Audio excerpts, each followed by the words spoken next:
Let's identify an interview with Indranauth Haralsingh of Guyana. Mr. Haralsingh, thank you for speaking with us. Let's begin here at World Travel Market with what appears to be a new Guyana here. I can see a new logo, new tagline, new everything. Tell us a little about what's behind this. All right, well, first of all, what a better place to launch a new brand, a new logo, and a new tagline. This is the marketplace. It's where the entire world meets. And so we need to take advantage of this. And this is the best platform and the very best place. So to tell you off, we have rebranded. And we are now, and we want to position Guyana as Guyana, South America Undiscovered.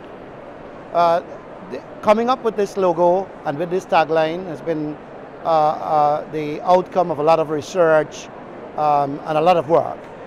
Focus groups and studies, and we want, like every other destination, to listen to our potential visitors, to past visitors, and their perception, their feedback is extremely valuable and important. And so they have been telling us that we are basically an undiscovered destination. They are right. Guyana is an off-the-beaten-path destination. It is not, and we found in our research too, that it is a little-known destination. And so the whole mystery behind Undiscovered will drive a lot of interest, a lot of bookings, and a lot of visitors to the destination. But indeed, we have a lot to share with the world and with the discerning tourists who want a lifetime of experience. So are we hearing there that the focus will be certainly on people who are looking for something different, somewhere laid back, somewhere not too busy? That's right. And it's about differentiating your destination. It's about trying to make your destination so much more competitive, because tourism is a very, very competitive business. And so we find that it is very important that we rebrand, we reposition. And this is, like I said, scientifically done from what people are saying and their perception. But indeed, like I said, there are so many things to be discovered in Guyana. For instance, our culture. We are 6 people living together. 1 people, 1 nation, 1 destiny. We have 9 indigenous tribes living in Guyana. They want people to visit, to tell their stories are success stories of how they have been living in harmony with nature for centuries. They are our first peoples. In Guyana, they own their own land. They have title to their land, and our communities, the indigenous communities, own basically 14% of Guyana's land. Guyana is the size of the UK, 83,000 square miles, very low population density, and again, these amazing people, these warm, friendly, welcoming Guyanese have a story to tell. Our indigenous people, their culture, the way they have kept their environment, the way they have kept and their sustainable livelihood and lifestyle, their low carbon lifestyle, their satisfaction. It's a great example to the rest of the world of how we should live, how we should care our environment, how we should care our community. They are about the best examples of sustainable living anywhere on the planet. And so it's an opportunity to come to Guyana to see how they live, to share their experience and their culture, to live with them as part of cultural or indigenous immersion, to be in their communities.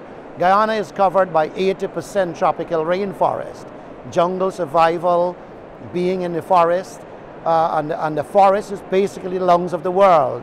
And we have one of the most pristine remaining tract of tropical rainforest system in the world. Let me ask this, as you talk about discovering the indigenous peoples and the way they live with nature, are you then encouraging visitors through this new Undiscovered to go into these communities and be part of these communities and live like the indigenous people live? Yes, to have the experience, because we are so wasteful in the world, in an economy that is based on convenience, a throwaway society. And then when we are faced with the challenges of climate change and deforestation, we should really see and take a page from the books of the indigenous people. We create so much waste, so much pollution, and it is good to see. It's a refreshing lesson for everyone basically to see their sustainable livelihood and their lifestyle. Isn't there a risk? Yeah, is there a risk in that though, that you can then, pardon the use of the word, contaminate what is pure in these communities? Well, yes, in tourism there are certain risks, but once you manage these risks, and that is what Guyana is about. Guyana is not a mass tourism destination. We are a niche destination, and we monitor tourism impacts, we monitor tourism footprint, and we want to encourage persons to visit. But like I said often, most of the times when you're in Guyana, you are the only one there, whether it's at Kaichor Falls, whether it is at Mount Roraima, whether you're in the mangrove swamp, whether you're in the wetlands, whether you're upstream in one of our major mighty rivers, whether you're in the Rupununi Savanna, whether you're in the mountainous region, almost in the hinterland, the forest, you'd be the only one there or with a small group. So low impact travel is what Guyana does best. We basically have just around 200,000 visitors visiting annually. About 20% of that are the real tourists. And so be the first to be in this undiscovered destination. There's so many discoveries to be made.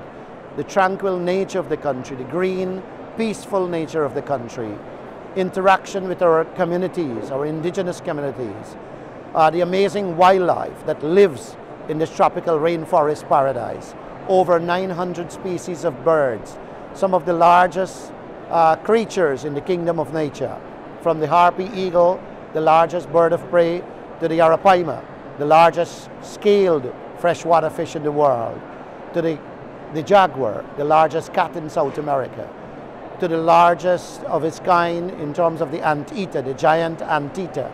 We also have the pygmy anteater, which is the opposite, and is carried in our Explore Guyana front page of the magazine for 2015 edition.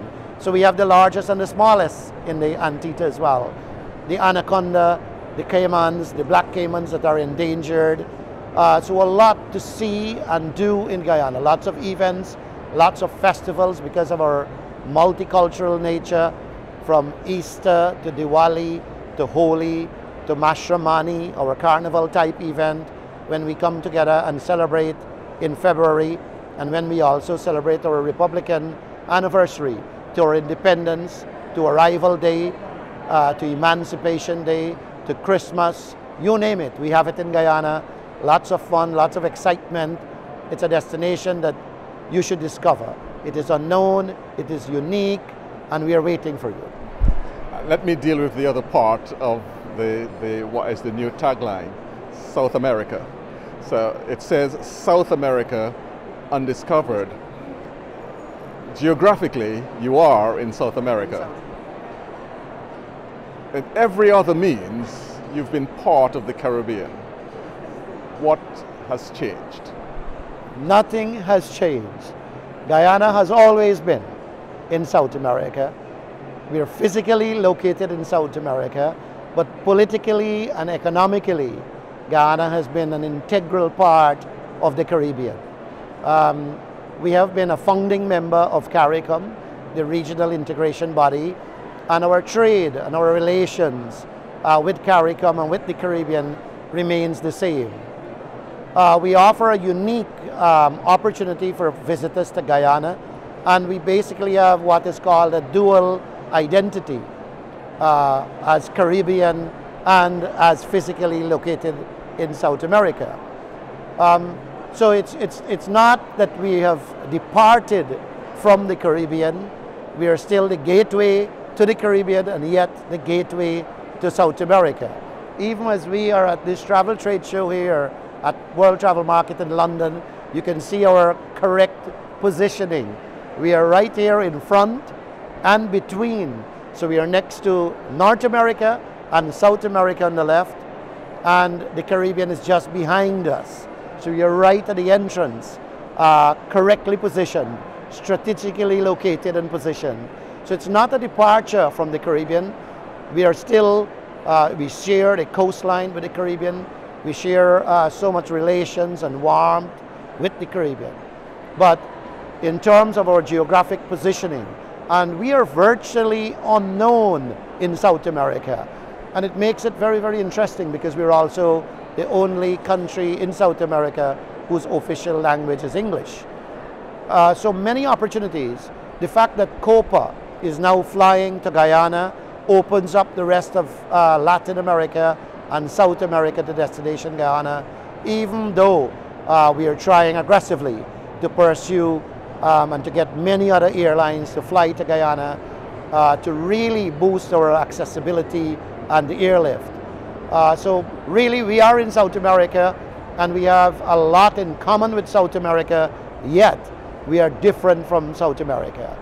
So it's great positioning for us. Do you run the risk again of losing the advantage of Caribbean and what the Caribbean is perceived to be as a tourism destination? No. Just here today someone was telling me that Georgetown resembles and has the look and feel of the Caribbean.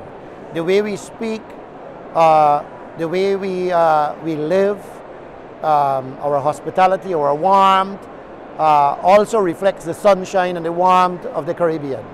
The food, our culture, our calypso, our music is all Caribbean as well. So I don't think it would help us in terms of positioning to take advantage of both worlds. Just recently we were in Argentina at FIT in Buenos Aires, and it was very important for us to also say to the South Americans that we share the Caribbean and that we are part of the Caribbean and that we have a coastline with the Caribbean and that we are the gateway to the Caribbean, so that they can come to Guyana and get to the other islands of the Caribbean. Multi-destination tourism is an important aspect of our marketing strategy. And so even here in London, we are working and trying to partner with other destinations and to improve airlift.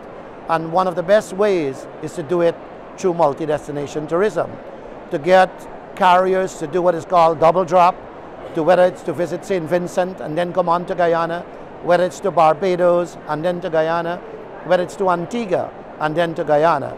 So we're looking at very many creative ways of getting the visitor to come to Guyana, and in this case, or in many instances, it would be through the Caribbean.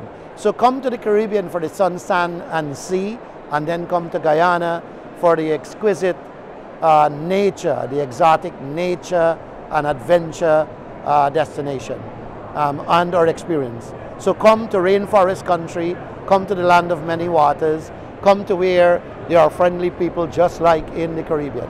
So there's many advantages for us to reposition this way.